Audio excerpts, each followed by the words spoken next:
Government ने अभी relaxation दी है रिटर्न फाइलिंग से 2 महीने के लिए। एक सिंपल फॉर्म रेज किया है GSTR 3B in place of existing forms. वो आपको एग्जिस्टिंग फॉर्म्स भी फाइल करने हैं, लेकिन टाइम लिमिट एक्स्ट्रा दे दी गई है। उससे पहले आपको अभी जुलाई और अगस्त के लिए सबसे पहले GSTR 3B फॉर्म फाइल करना पड़ेगा। तो इस वीडियो में हम वही डिस्कस करेंगे कैसे आपको फॉर्म फाइल करना है, क्या क्या डिटेल्स आपके पास तैयार होनी चाहिए, क्या क्या डिटेल्स फिल होंगी। चलिए, अगर आपको मेरा चैनल भी पसंद आ रहा है तो प्लीज सब्सक्राइब कीजिए। चलिए आज की वीडियो स्टार्ट करते हैं। रिलैक्सेशन क्या क्या दी है, जुलाई और अगस्त मंथ के लिए एक नया फॉर्म फाइल करना है GSTR 3B। समराइज फॉर्म है, बहुत सिंपल फॉर्म है, पूरा फॉर्म हम देखेंगे। जुलाई का फॉर्म फाइल होगा 20 अगस्त को, अगस्त का फॉर्म फाइल होगा 20 सितंबर को। इसके बाद GSTR 1 और 2 भी फाइल करना है, लेकिन इसके लिए टाइम लिमिट बढ़ा दी गई है। 1 to 5 सितंबर फाइल होगा GSTR 1, 6 to 10 सितंबर में फाइल होगा GSTR 2 for July 17। Similarly 16 to 20 सितंबर में फाइल होगा GSTR 1 एंड 21 to 25 सितंबर में फाइल होगा GSTR 2 फॉर अगस्त 17। ये रिलैक्सेशन दी गई है जिससे ट्रेडर्स या जितने भी डीलर्स हैं उन्हें प्रॉब्लम ना हो स्मूथ ट्रांजिशन में। इसके अलावा इसमें और भी बहुत सारी चीजें हैं, क्या क्या पॉइंट्स डिस्कस करेंगे, क्या समराइज फॉर्म में हमें फिल करना है, वो सारे डिटेल्स हम देखेंगे अभी। चलिए आगे डिटेल्स भी चलिए स्टार्ट करते हैं। इस फॉर्म का नाम GSTR 3B है, जैसा मैंने बताया 61(5) रूल है। इसमें आपको डिटेल्स फिल करनी है। सबसे पहले ईयर, मंथ, GSTIN नंबर जैसे ही फिल करेंगे ऑटो पॉपुलेट हो जाएगा legal name of registered person.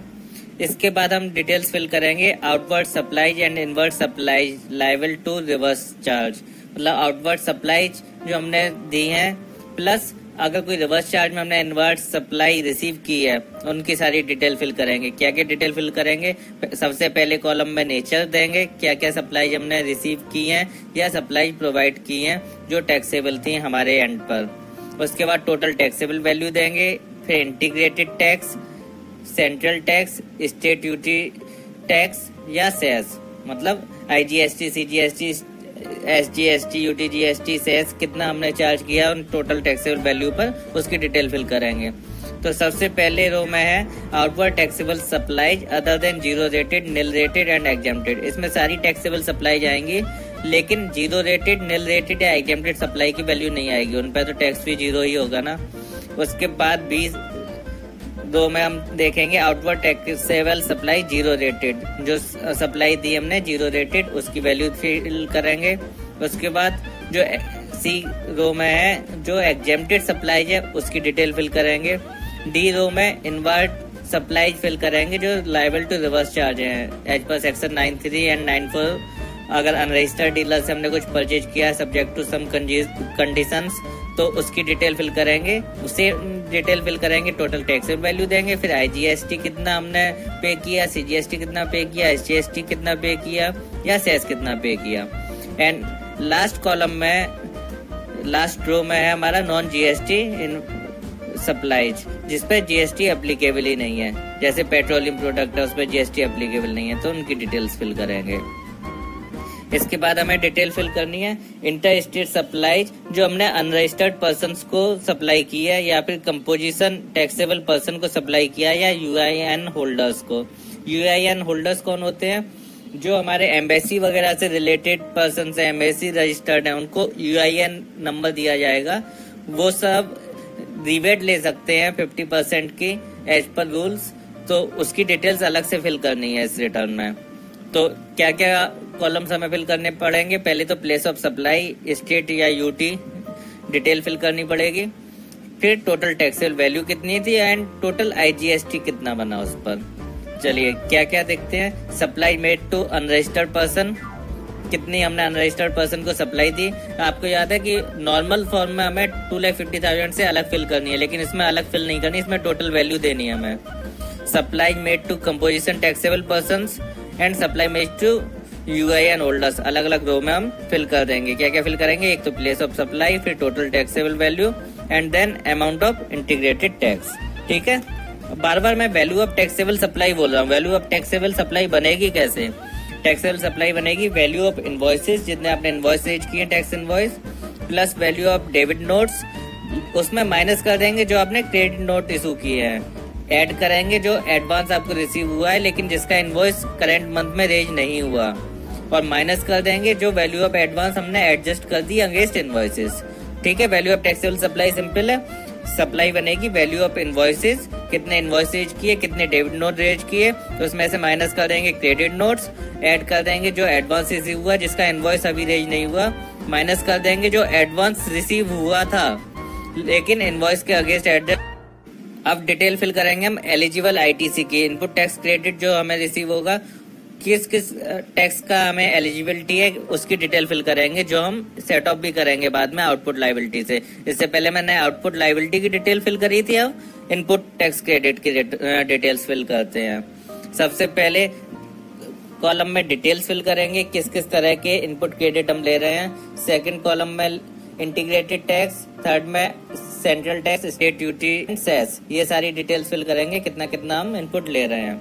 तो पहले बात करते हैं आईटीसी अवेलेबल, चाहे फुल मिले चाहे पार्शियल मिले लेकिन किस किस चीजों पे अवेलेबल है। अगर हमने कोई गुड्स रिसीव किए हैं या कोई सर्विसेज रिसीव की हैं, उसके बाद आता है अगर कोई हमने रिवर्स चार्ज के बेसिस पे पेमेंट की, उसका इनपुट भी हमें अवेलेबल है, तो वो इनपुट, लेकिन वो फर्स्ट या सेकंड कॉलम में हमने पहले ही इनपुट नहीं ले लिया और डबल इनपुट नहीं मिलेगा। अगर गुड्स या सर्विसेज के टाइम पे हमने उसमें ऐड नहीं कर रखा इनपुट, तो रिवर्स चार्ज का सेपरेट दिखाएंगे।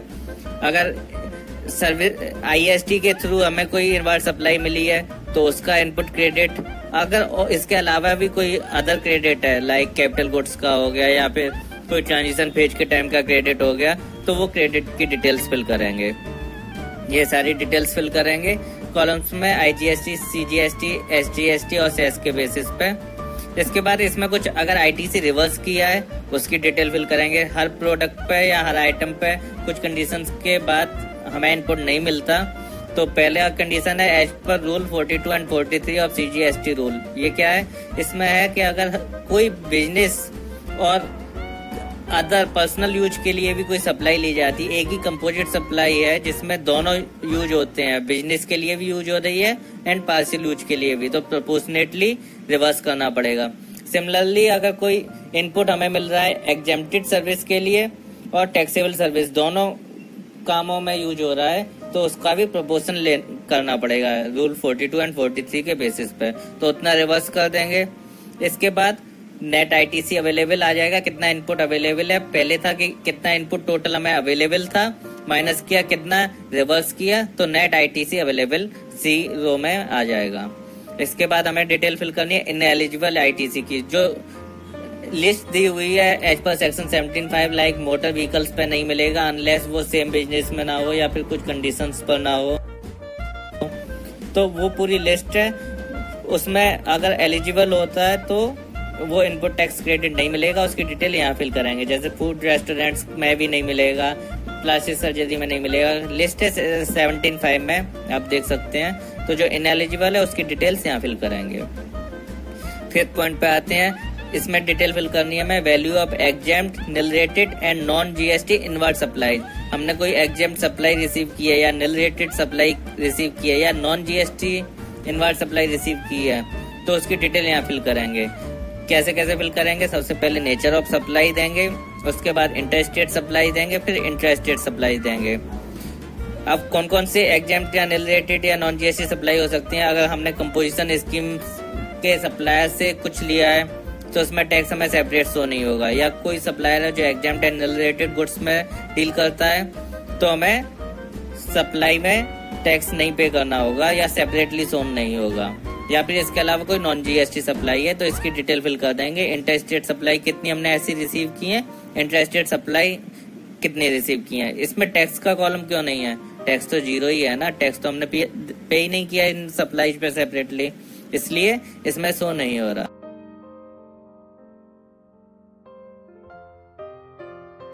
सबसे पहले हमने डिस्कस किया था आउटपुट लायबिलिटी, इसके बाद डिस्कस किया इनपुट लायबिलिटी। अगर बैलेंस बचा पे करने के लिए तो कैसे होगा, तो ये डिटेल्स हम इसमें फिल करेंगे पेमेंट ऑफ टैक्स में।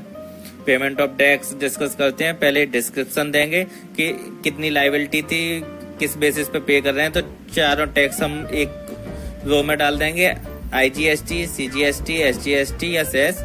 इसके बाद टैक्स पेबल कितना बना, पेबल कैसे बनेगा, जो output liability minus input receive के बेसिस पर बना था।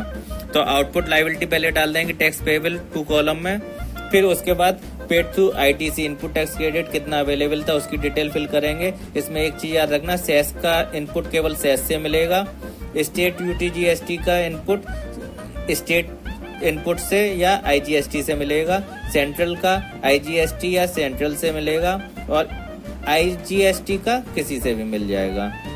ठीक है, ये डिटेल फिल करेंगे। इसके बाद अगर टैक्स कोई हमारा टीडीएस किसी ने डिडक्ट किया या टीसीएस कलेक्ट किया हमारे बेस पे, तो उसकी डिटेल फिल करेंगे। उसकी डिटेल आएगी 9 अलग पॉइंट से, वो मैं अभी पॉइंट आपको डिस्कस करूंगा। इसके बाद टैक्स सेस पे अगर हमने इलेक्ट्रॉनिक कैश लेजर के बेसिस पे पे किया है कोई, तो वो दिखा देंगे। अगर कोई इंटरेस्ट या लेट फी फिल की है, पे की है, तो वो कर देंगे। एक चीज याद रखना कि अभी कोई भी पेनल्टी क्लॉज नहीं लगेगा इस पीरियड में अगर हम जीएसटीआर 3 भी टाइम पे फाइल करते हैं, और जो अभी टाइम बताया था जीएसटीआर 1 और जीएसटीआर 2 का, वो टाइम पे फाइल करते हैं। मतलब जो पुरानी डेट थी 10th of next month, 20th of next month, 15th of next month, वो अभी वैलिड नहीं है। अभी जो करंट मैंने आपको स्टार्टिंग में डेट्स बताई थी, उस बेसिस पे हमें रिटर्न फाइल करनी है। ठीक है, इसके बाद टीडीएस टीसीएस क्रेडिट जो मैंने बताया था 7 पॉइंट में कैसे आया, वो यहाँ से आएगा। डिटेल्स फिल करेंगे टीडीएस की, आईजीएसटी कितना डिडक्ट किया किसी ने हमारा, सेंट्रल टैक्स कितना डिडक्ट किया, या एसजीएसटी कितना, सिमिलर टीसीएस के लिए भी फिल करेंगे।